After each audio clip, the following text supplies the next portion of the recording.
Pat and I have been working on a little project, really mainly Pat. I've just kind of been watching it unfold. But I wanted to show you our garage gym and welcome you to the new O'Connell training and CrossFit Polaris and IBEX training headquarters at the moment. So this has been kind of funny. When we bought this house, all we wanted was a garage gym. And we actually just passed about 3 years, I think. And then we took all of our equipment that we had and we loaded it into our dining room. So no dining table, dining set, nothing. It had a assault bike, a ski erg, and a rower, and our squat stand to start. Then we finished our basement and we moved all of that downstairs to the basement. And then with all of this happening, we decided, let's just build out our garage. So right now that's where we are. We've taken all of our equipment that we've slowly moved from Louisville, that we've slowly purchased and acquired, and now it's all in our garage. So let's go check out what we've got in the gym. So come on. So first, if you take a look, we have our ski erg, our Concept 2 bike, our assault bike, and then our Concept 2 rower. So we have the 3 of the Concept 2, which has been super important to me, and then we also have the assault bike.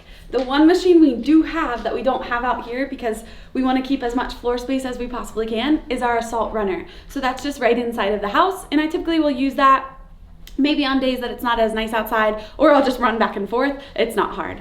Next, this stuff was all in our basement, which also was all in our dining room at one time. The next thing we have are these rings, which are actually the rings that I learned my first muscle up on. Pat had these hanging in his attic about 8 years ago when I met him, and we would go up to his attic and we'd practice and practice and practice. So these are very special because muscle ups are now my favorite movement, probably one of my better movements. We also have this pull-up bar.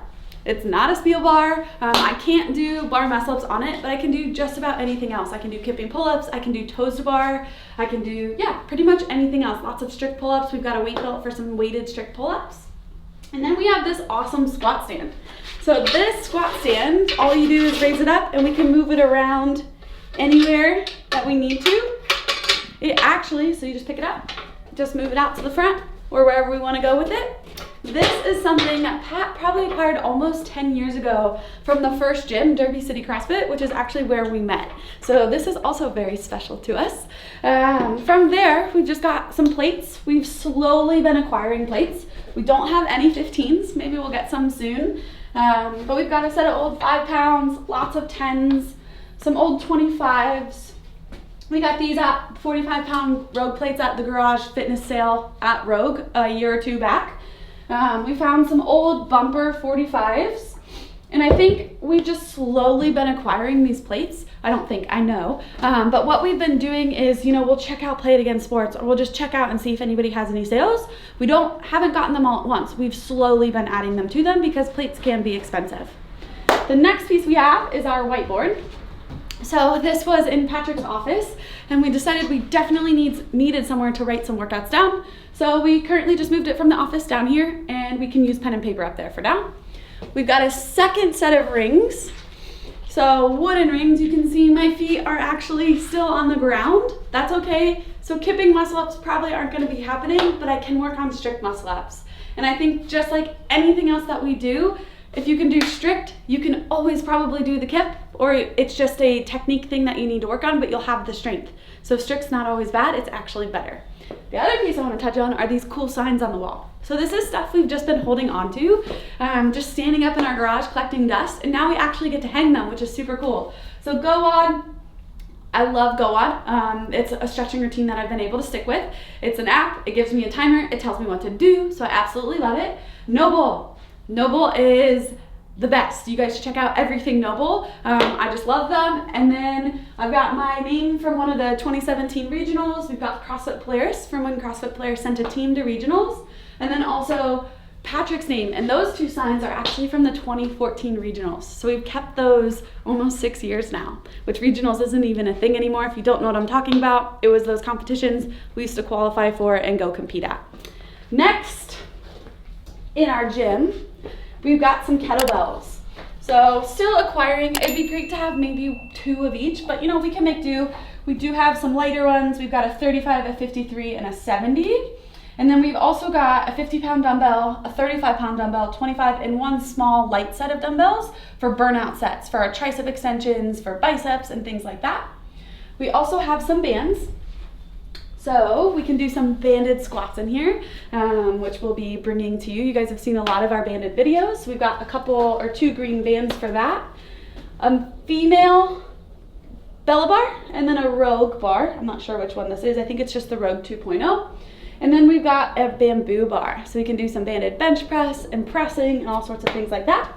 And then we have these sweet dumbbells. So these we can add weight to. We don't really have a lot of plates to add. These were actually a gift from the CrossFit game. So I got one and my mom got one, and we decided we should keep the set together so we can use 2 at a time. Next thing that we've got going on is sandbags. If you are struggling or trying to decide what you should purchase and kind of going from there, purchase a sandbag. You can do so many amazing things with a sandbag and get so creative with your training your posterior, training your midline, training your legs with squats, training everything. Sandbags are the way to go. Right now we have 100 and I believe a 150. So Pat and I can use our sandbags together. We've got some monster walk bands for some activation. We've got a wall ball. We can't really do wall balls in here, but we could do them on the side of the house when the weather gets warm. Our neighbors are gonna think we're crazy, but we could do med ball cleans. We can do all sorts of stuff with them. So I definitely think med balls are great. We've got a sled. My neighbors are gonna get used to seeing us drag this sled around. And then moving forward, a GHD. This was also something, you don't need one of these, but something I really, really wanted, just to continue strengthening my lower back, strengthening my posterior, strengthening the midline. There's just so many things that you can do on a GHD. It's not necessarily just for GHD setups. Finally, oh, some of my tape, my one done tape, can't forget that. We've got our Rogue box. Any box will do, 24, 20 inch. And then we have a bench. All right, so now you've seen what we have. I've got Pat here to tell you what our next steps are. We've moved from the dining room to where we are currently, but we have one more step that we're planning. All right, guys, so since we've kind of moved our equipment around quite a bit, we've decided we're gonna fully commit to a gym here. So we've got a pretty good setup as it is, but we're actually just gonna kind of blow it out and finish it completely. So that means insulating all the walls, finishing it with drywall. I've already started carrying all of our garage stuff downstairs. So we kind of swapped from our gym being downstairs and having a normal garage to now all of our stuff that was here is gonna be down in the basement. So this can literally be nothing but a gym. I'm gonna take down the shelving, get everything out of here that we can, and that leaves more room for mats, more room for equipment, and both of us actually be working out here in the same time. All right, guys, so I have a lot of construction background. That's been a lot of what I've done. So a couple tips for you guys with some of the hanging of this equipment. We've got a pull-up bar here, and personally, I would prefer to hang it from a wall than a ceiling because it kind of keeps it out of the way. If it is coming from the ceiling, they tend to kind of hang down a little bit lower, and I've got the option with the wall to kind of keep it out of the way a little bit, but still have the adjustment of height. And when you're hanging it from a wall, you definitely want to find studs and be sure that you're actually in the center of those studs. Using some wider lag bolts, which is what these are.